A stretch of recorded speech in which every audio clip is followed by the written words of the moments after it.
Mummy, मैं अब घर का खर्चा पूरा नहीं कर सकता। आप जानती हो कितनी महंगाई है, और फिर मेरी पत्नी प्रेग्नेंट है। आपको पता है आजकल नॉर्मल डिलीवरी तो होती ही नहीं, मुझे अपनी पत्नी की डिलीवरी के लिए भी बहुत सारे पैसे इकट्ठे करने हैं। फिर बच्चा पैदा हो जाने के बाद भी 100 खर्चे निकल आते हैं। मैं आपका जितना कर सकता था कर दिया, अब मैं अपनी तरफ से माफ़ी चाहता हूँ। मम्मी तो ये भाई के मुंह से शब्द सुनकर हक्का बक्का रह गई थी, और वह बोली, आर्यन तुम ये क्या कह रहे हो? जानते हो ना, हम माँ बेटी का दुनिया में तुम्हारे सिवा कोई नहीं है। तुमने हमसे हाथ खींच लिया तो हम क्या करेंगे? भाई ने कंधे उचकाते हुए बोला, मम्मी मुझे मालूम नहीं है कि आप क्या करोगी।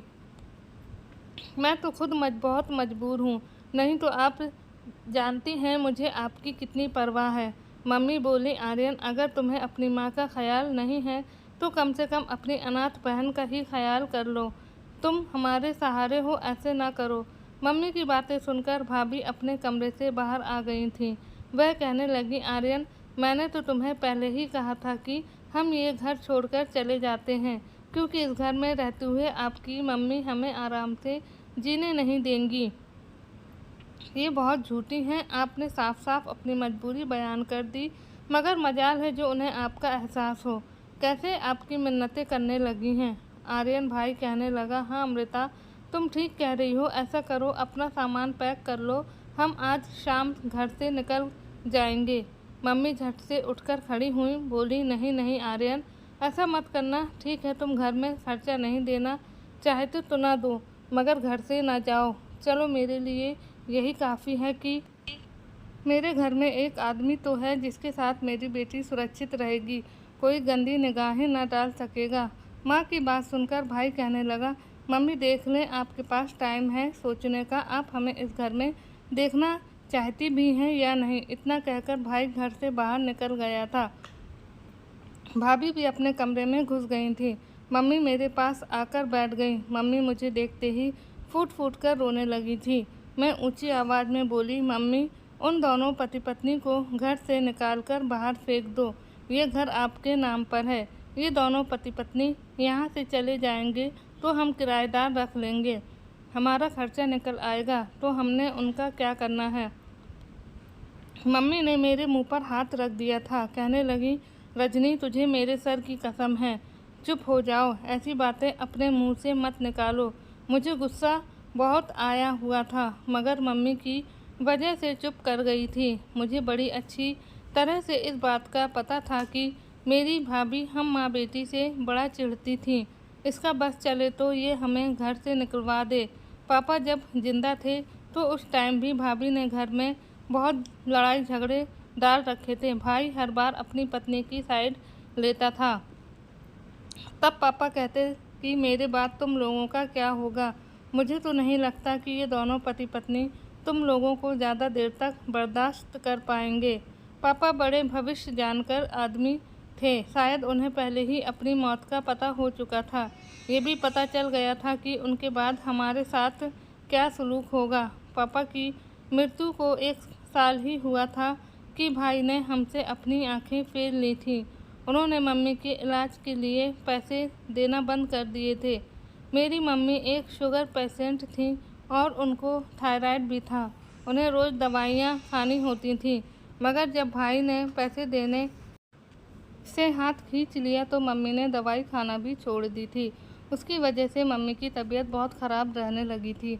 वह दिन ब दिन कमज़ोर होती जा रही थी। उनकी हालत देखकर मेरा दिल खून के आंसू रोता था, मगर मैं अपनी मम्मी के लिए कुछ भी करने के लिए तैयार थी।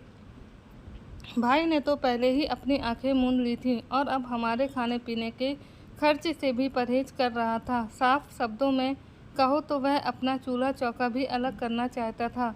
अपनी विधवा माँ और अनाथ बहन जिनका कमाने वाला कोई नहीं था, भाई हमारा एक सहारा था, वो भी हमसे अपने हाथ खींच रहा था। मम्मी बेहद परेशान थी। वह चुपचाप आंसू बहाए चली जा रही थी। मैंने उनको बार बार दिलासा देती रही, मगर मेरे हर दिलासे पर वह मुझसे यही सवाल करती थी कि क्या हमारा क्या होगा, हमारे खाने पीने का इंतज़ाम कहाँ से होगा। मैं भी चुप कर जाती थी, क्योंकि मम्मी के सवालों के जवाब मेरे पास भी नहीं थे। चुप होकर माँ बेटी अपनी ही परेशानी में खोई रहीं। जब भाभी अपने कमरे से बाहर निकल आई और बड़े रौब से बोली, आज किचन में कोई जाएगा या नहीं? ऐसा लगता है कि किसी की मैयत पड़ी है यहाँ पर, जिसका शोक मनाया जा रहा है। आपको पता भी है कि मैं प्रेग्नेंट हूँ, 6वां महीना लग चुका है। इन दिनों में औरतों को वैसे ही भूख बहुत लगती है और तुम दोनों माँ बेटी कामचोरी करके यहाँ बैठी हुई हो। किचन में जाओ, कुछ खाने पीने के लिए बनाओ, मेरा जी घबरा रहा है। मम्मी ने भाभी की बात सुनी तो झट से उठकर बैठ गई थी। मैंने मम्मी का हाथ पकड़कर उन्हें रोकने की कोशिश की थी। मैं बोली, भाभी, जब हमने कुछ खाना ही नहीं है तो पकाकर क्या करना है? हमारे पास तो ना पैसे हैं जिससे अपने लिए सब्जी भी ले आएं, और ना ही गेहूं है जिसे अपने लिए रोटी बना करके। एक भाई सहारा था, वह भी आपने छीन लिया है। अब हम किचन में जाकर क्या करेंगे? आप अपने लिए और अपने पति के लिए खाना बनाइए और खाइए, हमें तंग ना करें। भाभी बोली, रजनी, तुम बहुत ही बदतमीज और बेशरम हो गई हो। अगले घर जाकर तुम क्या करोगी? मुझे तो लगता है तुम बहुत जल्द डिवोर्स लेकर हमारे सर पर आ बैठोगी। मैं बोली, पता नहीं मैं ज़्यादा बदतमीज हूँ या आप इतनी बेशरम हो। आपने किस तरह एक माँ से उसका कलेजे का टुकड़ा उससे बेटा छीन लिया है। उस टाइम से डरिए जब भगवान आपकी कोख से आपकी औलाद छीन लेगा। मेरी कैंची जैसी चलती जुबान को अचानक भाई के थप्पड़ ने रोक दिया था। मुझे नहीं मालूम था कि भाई घर आ चुका है। उसने जब मेरे शब्द सुने तो वह खुद पर काबू न रख पाया और आते ही उसने मेरे मुंह पर थप्पड़ जड़ दिया था। मैं तो थर थर काँपने लगी थी, क्योंकि आज तक मुझ पर किसी ने हाथ नहीं उठाया था। मैं भागती हुई कमरे में चली गई थी। मम्मी मेरे पीछे आ गई थी। मम्मी बहुत गुस्से में लग रही थी। वे कहने लगी, रजनी, तुम्हें शर्म आनी चाहिए। तुमने इस तरह के शब्द अपने मुंह से निकाली हैं क्योंकि तुमने मेरे पोते को श्राप दी। तुम्हारी कोई भी शिकवा शिकायत थी तो भाभी से कह लेती। उस नन्हे मासूम जान ने तो कुछ नहीं किया था, जो अभी इस दुनिया में आया भी नहीं है। तुम उसको बद्दुआएं देने लगी। मैं बहुत ज़्यादा डर गई थी। मैं भागकर मम्मी के गले लग गई और फूट फूट कर रोने लगी थी। मैं बोली, मम्मी, मुझे पता नहीं चला मेरे मुंह से ये सब कैसे निकल गया। मेरा मतलब ये नहीं था। उस छोटे से बच्चे को बद्दुआ देना नहीं चाहती थी। मैं तो भाभी को भगवान के प्रकोप से बचा रही थी कि वह डर जाए और हमारे साथ ऐसा रवैया न रखे। आपको तो पता है कि उन्होंने ही भाई को हमारे खिलाफ़ किया है। मैं चाहती थी जैसे उन्होंने भाई को हम सबसे अलग किया है, इसी तरह भाई का दिल हमारी तरह से साफ हो जाए। मुझे कहाँ पता था कि जरा सी बात का बतंगड़ बन जाएगा। मम्मी तो पहले ही बहुत दुखी थी, आज वह मेरे गले लगकर रोती रही थी। इतने में भाई कमरे में आ गया और कहने लगा, मम्मी, अगर ये रोना धोना ख़त्म हो गया हो तो किचन में चली जाएं, मेरी पत्नी को भूख लगी है, उसके लिए खाना बना दो। मम्मी ने जल्दी से आंसू पोंछे और कहने लगी, हाँ हाँ आर्यन, तुम फिक्र न करो, मैं अभी किचन में जाती हूँ। मम्मी मुझे छोड़कर कमरे से बाहर चली गई। मुझे लगा शायद उन दोनों का दिल मोम हो गया हो। जो बात है कि खाना मम्मी ही बनाएंगी, उसका यही मतलब था कि खाना 4 लोगों के लिए नहीं बल्कि 2 लोगों के लिए ही बनेगा। रो रो कर मेरे भी सर में दर्द शुरू हो गया था और जोरों की भूख लगी थी। मैं कमरे में अंदर अंधेरा करके लेटी हुई थी। बाहर जाने से डर लग रहा था। मुझे यही डर था कि कहीं भाई मुझे फिर से ना मारने लगे। मुझे मम्मी का इंतज़ार था, वह कब मेरे कमरे में आएंगी और मुझे आकर खाना देंगी। यूं ही इंतज़ार करते करते रात हो गई। जब मम्मी कमरे में आईं तो मैं जल्दी से उठकर बैठी थी, मगर ये देखकर दंग रह गई थी, मम्मी के हाथ तो खाली थे। मैं बोली, मेरा खाना कहाँ है? मम्मी के आंखों में आंसू आ गए थे। वह कहने लगी, बेटा, सारा दिन मजदूरी करती रहूं, किचन में खाना तो मुझे नहीं मिला, तुम्हें कहाँ से मिल जाएगा? इतना काम तो अगर मैं किसी गैर के किचन में जाकर करती तब भी वह 2 रोटी सब्जी की कटोरी ज़रूर देता, मगर अपने लोग हैं, तुम जानती हो ना, अपनों के सब ज़मीर मरे हुए होते हैं। मैं उठकर मम्मी के पास आ गई थी। मैं बोली, मम्मी, आपको भूख लगी है? मम्मी ने सर हिला दिया था। ये देखकर मेरा कलेजा ही कटकर रह गया था। मैं बोली, आप फिक्र ना करें, मैं अभी इंतज़ाम करती हूँ। मैं इतना कहकर कमरे से बाहर जाने लगी तो मम्मी ने मेरा हाथ थाम लिया और मुझे बाहर जाने से रोक लिया। मैं बोली, क्या बात है मम्मी? उन्होंने अपने दोनों हाथ मेरे सामने जोड़ दिए थे। वह कहने लगी, मेरे लिए कोई फसाद खड़ा मत कर देना। मैं नहीं चाहती कि तुम्हारा भाई इस घर से जाए। तुम्हें मालूम है ना, जब तक एक आदमी किसी घर में होता है वहाँ की औरतें महफूज रहती हैं। अगर घर में आदमी ना हो तो वह दूसरे मर्दों को रास्ता मिल जाता है और फिर लोग बातें भी तो बहुत बनाते हैं ना। इसलिए मेरी बेटी, कोई ऐसी वैसी हरकत ना कर देना जिससे तुम्हारा भाई नाराज़ होकर इस घर से को छोड़कर चला जाए। मैं मम्मी, आप फिक्र ना करो, मैं ऐसा कुछ भी नहीं करूँगी। मैं आपको ज़्यादा दुख नहीं दूँगी, आप मुझ पर भरोसा रखो। मैं इतना कहकर कमरे से बाहर चली गई थी।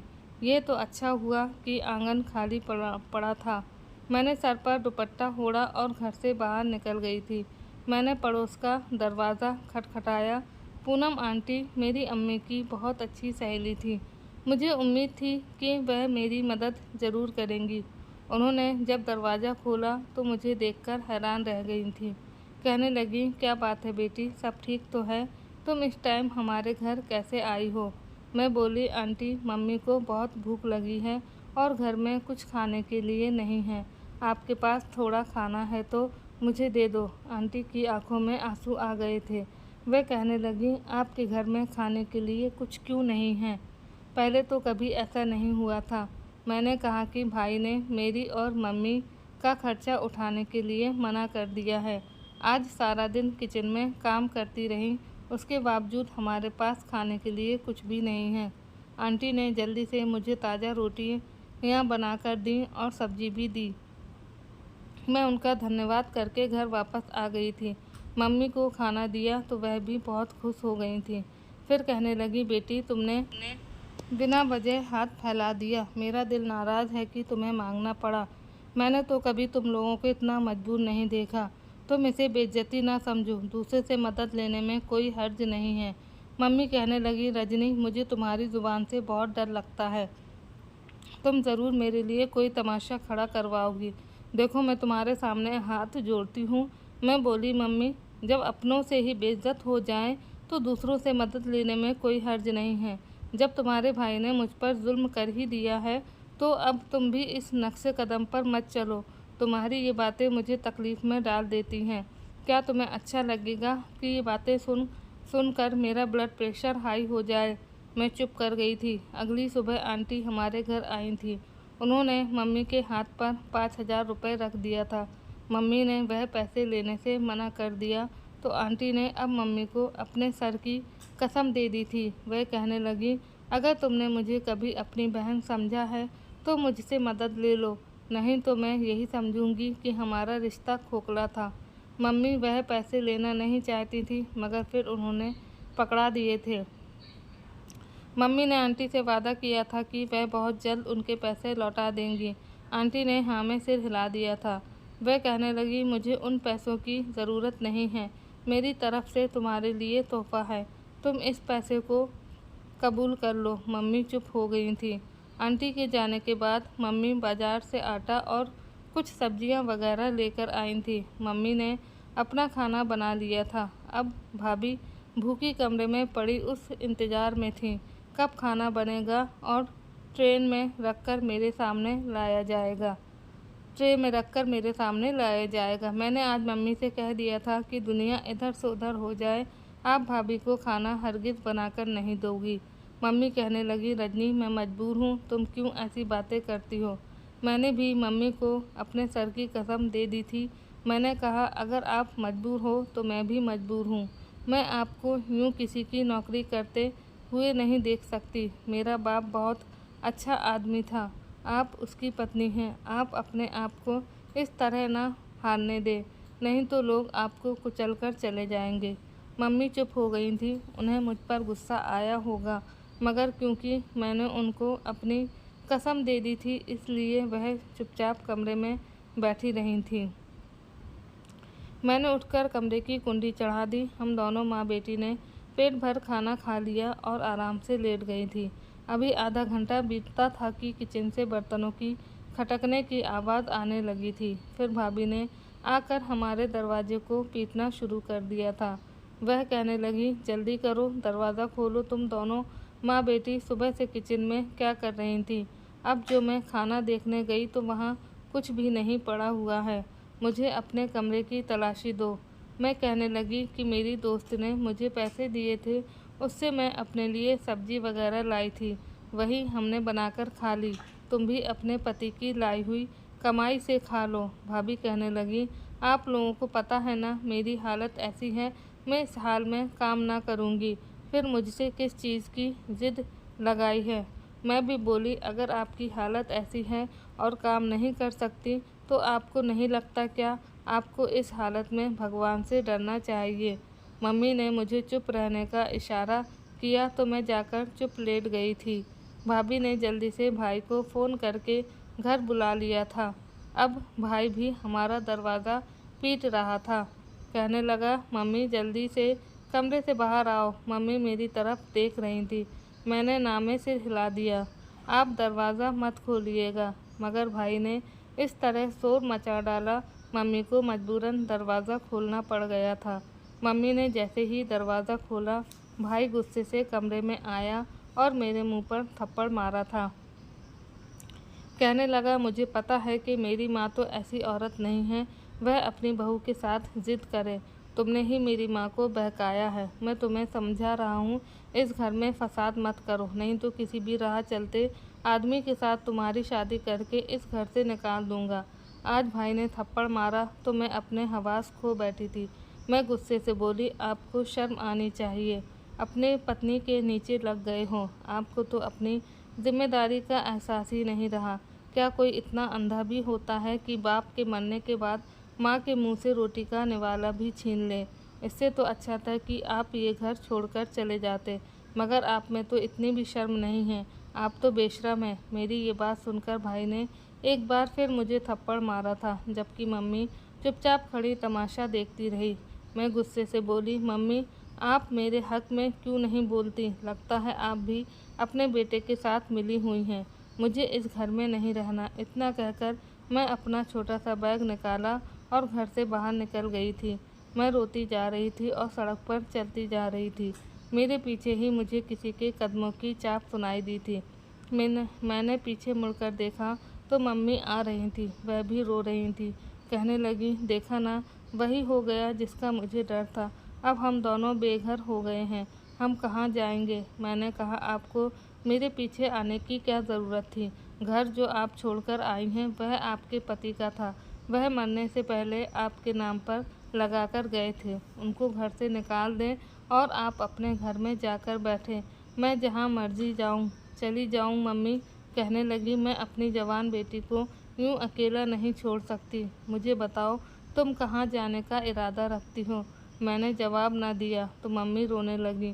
कहने लगी, भगवान, इस ज़िंदगी से तो अच्छा है कि तू मुझे मौत दे दे। मम्मी की बात सुनकर मेरा दिल दुख गया था, इसलिए मैंने जल्दी से मम्मी का हाथ पकड़ लिया और बोली, ऐसी बातें ना करो, आपको भगवान का वास्ता है। मेरी मम्मी कहने लगी, अच्छा मुझे बताओ कहाँ जाने का इरादा है? मैं बोली, मैं मौसी के घर जा रही हूँ। मेरी बात सुनकर मम्मी के चेहरे पर मुस्कुराहट उभर गई थी। कहने लगी, मैं इतने गमों में उलझी थी कि अपनी बहन का ख्याल ही नहीं आया। चलो अच्छा है कि तुम उस घर जा रही हो, वो एक अच्छी औरत है, हमें अपने घर में जगह दे देगी। अब हम दोनों माँ बेटी मौसी के घर पर रहेंगे। मेरी मौसी दूसरे शहर में रहती थी, वे बहुत ही अच्छी थी। हम उनके घर जाकर अपने सारे समस्या बता देंगे। मौसी ने हमें खुले दिल से अपने घर में जगह दे दी थी। मौसा भी अच्छा इंसान था, उसने भी हमारे आने पर किसी तरह का ऐतराज़ नहीं किया था, बल्कि वह तो कह रहा था, आप लोगों का घर है, जिस तरह चाहे मर्जी रहो, जो चाहे मर्जी खाओ पियो। मौसी एक नर्स थी, वह सुबह सवेरे ही घर से निकल जाया करती थी और फिर घर के काम के लिए तो उन्होंने नौकर रखे हुए थे। यहाँ मैं और मम्मी बहुत चैन से रहते थे। हमें यहाँ आए हुए 2 हफ्ते हो गए थे जब मौसी की अचानक तबीयत बिगड़ने लगी थी। मम्मी उनकी वजह से बहुत परेशान हो गई थी। मौसी ने कहा कि परेशान होने की ज़रूरत नहीं है, मौसमी बुखार है, जल्दी उतर जाएगा। मगर मौसी को इस बात की परेशानी थी कि उन दिनों अस्पताल में बहुत भीड़ थी और उन्हें छुट्टी नहीं मिल रही थी। डॉक्टर ने कह दिया था कि अगर आपने छुट्टी की तो समझे इस नौकरी से हाथ धो बैठोगी। मौसी अपनी नौकरी नहीं छोड़ना चाहती थी क्योंकि उनकी कोई भी औलाद नहीं थी। वह कहती थी कि अस्पताल जाती हैं तो मेरा दिल लगा रहता है, घर में रहकर तो मैं दीवारों को ताकती रह जाती हूँ, मैं पागल हो जाऊँगी। परेशान थी कि अब क्या होगा। तब मैंने कहा कि अगर आप मुझे बोलो तो मैं आपकी जगह पर अस्पताल चली जाया करूँगी। मौसी को मेरी राय पसंद आई। वह कहने लगी, ठीक है, मैं डॉक्टर से बात करूँगी, अगर वह कह देंगी तो तुम चली जाया करना। उन्होंने डॉक्टर से पूछा तो उसने हाँ कह दी थी क्योंकि मौसी की तबीयत सच में ख़राब थी। वह अस्पताल जाने की कंडीशन में नहीं थी, जबकि अस्पताल में भी किसी की ज़रूरत थी। मैं अस्पताल जाने लगी तब मुझे मौसी ने एक बात कही थी। वह कहने लगी, रजनी, मेरी एक बात याद रखना, दुनिया इधर की उधर हो जाए, तुम किसी डॉक्टर से पैसे मत लेना और ना ही किसी से बात करने की कोशिश करना। मैंने मौसी की बात को पल्लू से बांध लिया था और अस्पताल जाने लगी थी। मैं अपने काम से काम रखती थी। एक सीनियर्स थी जो मुझे काम बताया करती थी। मुझ पर ज़्यादा काम का बोझ नहीं था क्योंकि मुझे उस काम का एक्सपीरियंस नहीं था। बस मुझे मरीज़ों का ख्याल रखना होता था और जैसे किसी मरीज़ की हालत बिगड़ने लगती, मैं वहाँ पर डॉक्टर या किसी दूसरी नर्स को बुला लाती थी। ऐसे ही बड़े दिन बीत गए थे। मैंने किसी से भी बात नहीं की थी। एक दिन एक कम उम्र और खूबसूरत सी नर्स मेरे पास आकर बैठ गई। कहने लगी, तुम बड़ी उदास रहती हो, ऐसा लगता है कि तुम किसी वजह से परेशान हो। मैंने उसे सारी बात बता दी थी। न जाने आज मेरा दिल कैसे दुखा हुआ था। मैं खुद पर काबू न कर पाई और अपने सारी आप बीती उसके सामने खोलकर रख दिए थे और उदास हो गई थी। कहने लगी, तुम भी अपने लिए छोटी मोटी नौकरी ढूंढ लो। जो लड़कियां अपने पैरों पर खड़ी होती हैं वे बहुत मजबूत हो जाती हैं। बल्कि ऐसा करो कि जब तक तुम्हारी मौसी अस्पताल में नहीं आ जाती तो जब तक तुम थोड़ा बहुत अपना कमा लो। मैं बोली, ये कैसे मुमकिन है। वह बोली, तुम लेबर रूम की सफाई कर दिया करो, मैं तुम्हें सफाई के पैसे दे दूँगी। वहाँ की नर्स छुट्टियों पर है। मैंने उस नर्स की ऑफ़र कबूल कर ली, मगर मैंने मौसीकी से ये बात छुपा ली थी। अब मैं रोज़ लेबर रूम की सफाई करती, नर्स की हिदायत के मुताबिक वहाँ रखी कचरे की थैलियाँ बाहर फेंक देती। बदले में वह मुझे 1000 रुपये देती थी। एक ही हफ्ते में 18,000 रुपये जमा करने के काबिल हो चुकी थी। मुझे बहुत खुशी थी, इतनी ज़रा से काम के बदले मुझे इतने पैसे मिलते हैं। मगर ये मैं सोचने पर मजबूर थी कि आखिर उन थैलियों में ऐसा क्या होता है। वह नर्स मुझे सबसे छुपकर काम करने को कहती है। रोज़ बरोज़ मेरा बहुत काम बढ़ता ही जा रहा था। एक दिन मैंने देखा एक बड़ी सी गाड़ी उन कचरे की थैलियों को उठा रहा है। वह बड़ी खूबसूरत गाड़ी थी। वह कचरा उठाने वाली तो बिल्कुल भी नहीं थी। अब मुझे लगा कि बात इतनी सीधी नहीं है जितनी मुझे लग रही है। ज़रूर उसमें कोई राज छुपा है।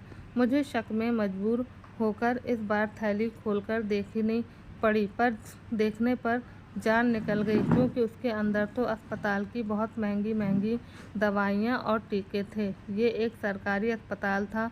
यहाँ पर गरीब लोग मुफ्त में इलाज किया जाता था। मगर कुछ दिनों से अस्पताल में ये खबर आ रही थी कि यहाँ की दवाइयाँ और टीके वगैरह कम पड़ने लगे हैं। सीनियर डॉक्टर का तो यही ख्याल था कि शायद मरीज़ बहुत ज़्यादा आने लगे हैं जिसकी वजह से सारी दवाइयाँ ख़त्म हो रही हैं। अब मैंने देखा था कि वह दवाइयाँ क्यों कम पड़ रही थी। तो अस्पताल की तरफ से फ्री नहीं दी जाती थी बल्कि मरीज़ों को पर्ची बनाकर दी जाती थी जिसकी दवाइयाँ वगैरह लिखी होती थीं जो कि लोगों को खुद ही खरीदनी पड़ रही थी। अब मैं सारा खेल समझ गई थी। नर्स मुझसे गैरकानूनी काम करवा रही थी। ये दवाई और इंजेक्शन बाहर भिजवा देती थी जो एक गाड़ी आकर ले जाती थी। यकीनन ये दवाइयाँ किसी दूसरी जगह पर बेच दी जाती। लाखों रुपए कमाए जा रहे थे। उस वजह से बहुत से गरीब लोगों को परेशानी का सामना करना पड़ रहा था। मैंने ठान लिया था कि मैं इस गैरकानूनी काम को उस नर्स का साथ नहीं दूंगी। चाहे दुनिया इधर की उधर हो जाए, मैं उस नर्स का पर्दाफाश करके रहूंगी। मैंने हिम्मत करके सीनियर डॉक्टर से बात की। मैंने उसे सारी बात बता दी। मेरी बात सुनकर हैरान रह गई थी। उसने पहले तो ये बात किसी को बताने से मना कर दिया था।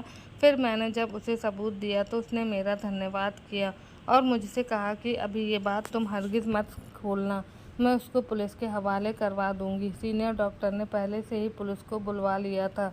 जब नर्स मुझे कचरे वाली थैलियाँ फेंकने को कहा तो डॉक्टर ने पुलिस को इशारा किया था। उन्होंने आकर तलाशी ली तो अंदर से दवाइयाँ और इंजेक्शन बरामद हुए थे।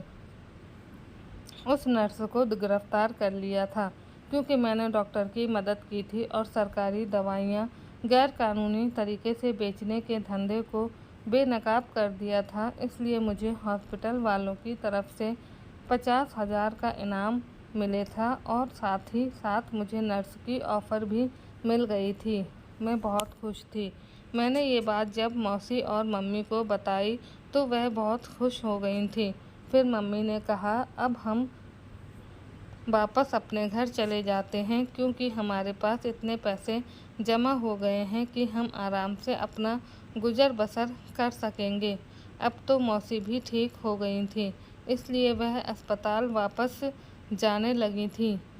हम माँ बेटी अपने घर वापस आ गए थे। मुझे मेरे शहर में नर्स का कोर्स करने लगे थे। भाई और भाभी हमारे आने पर परेशान थे। भाभी के आखिरी टाइम चल रहे थे, मगर इन दिनों में भी वह हमारे साथ जुबान लड़ाने से बाज नहीं आती थी। अब मैं अपना काम करती थी तो मुझे उनकी परवाह बिल्कुल भी नहीं थी। मम्मी ने भी भाई को साफ साफ कह दिया था कि आर्यन, अगर तुम ये घर छोड़कर जाना चाहते हो तो मेरी तरफ से चले जाओ। अब मुझे तुम्हारी ज़रूरत नहीं है। भाई तो ये बात सुनकर घबरा गया था क्योंकि इतनी महंगाई के दौर में घरों के किराए देना आसान बात नहीं है।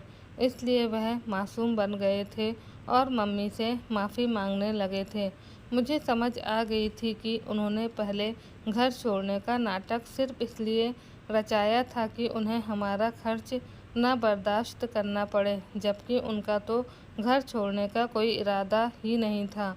कुछ साल बाद मैं अपना कमाने लगी तो भाई और भाभी मेरे आगे पीछे घूमते फिरते थे। मैंने भी उन्हें माफ़ कर दिया था क्योंकि मेरी ज़िंदगी में अब किसी भी फालतू चीज़ की बिल्कुल भी जगह नहीं थी। मेरे ख़्याल में अगर कोई हमारे साथ बुरा करेगा और हम उसे माफ़ कर देंगे तो ये उन पर एहसान नहीं होता, बल्कि हमारा खुद पर ही आसान हो जाता है, क्योंकि इस तरह हम खुद को ऐसी समस्याओं में घेर लेते हैं। मेरी मम्मी ने भी उन दिनों उन दोनों को माफ़ कर दिया था और मैंने अब घर में एक कामवाली रख दी थी जो घर के सारे कामकाज करती। भाभी भी बड़ी शर्मिंदा फिरती रहती। वह तो हमसे नज़रें भी मिलाने के काबिल नहीं थी। मम्मी और मैं अपनी ज़िंदगी को आराम से बिता रहे थे। हम किसी के एहसान की कोई ज़रूरत नहीं थी। तो दोस्तों, ये थी आज की कहानी।